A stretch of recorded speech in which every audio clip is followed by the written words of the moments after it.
వేములవాడలో గత పాలక వర్గం అక్రమ నిర్మాణాలపై మున్సిపల్ చైర్మన్ పుల్కం రాజు తీవ్రస్థాయిలో ధ్వజమెత్తారు.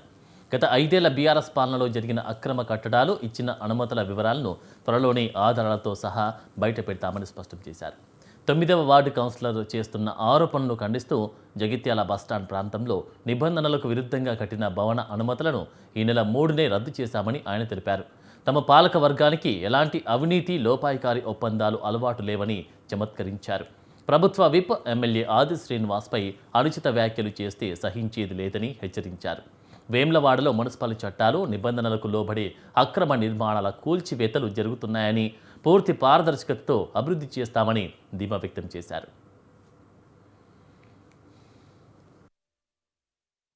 అక్రమ పర్మిషన్లు అనుకుంటూ, అక్రమ కట్టడాలు అనుకుంటూ పబ్బం గడుతున్నటువంటి ప్రస్తుత 9వ వార్డు కౌన్సిలర్ మరి వారు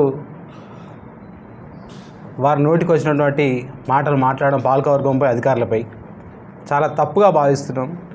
మరి మేము అనుకున్నాం ఏంటంటే, గత 5 సంవత్సరాలు అనుభవం ఉన్న వ్యక్తి పాలకవర్గంకి వస్తే మాకు కొన్ని అనుభవాలు నేర్పిస్తారనుకుంటే, మరి వారు స్థాయిని మర్చి, వారు చేసిన పదవిని మర్చి అసత్య ప్రచారాలు చేయడం, వేములవాడ పట్టణ ప్రజలందరినీ తప్పుదోవ పట్టించే మార్గం వారు చూపుతున్నారు. చాలా బాధాకరం. ఏదైతే గత కొద్ది రోజుల క్రితం వేములవాడ పట్టణం జగిత్యాల బస్టాండ్లో పర్మిషన్లు ఇచ్చారని చెప్పి అధికారులపై గౌరవ కలెక్టర్ గారు కంప్లైంట్ చేయడం, మరి చేసిన సందర్భంలో కూడా గౌరవ కలెక్టర్ గారు చెప్పడం జరిగింది. మరి తక్షణమే వారిపై చర్య తీసుకుంటామని చెప్పి జరిగింది. అక్రమ పర్మిషన్లు అనుకుంటూ, అక్రమ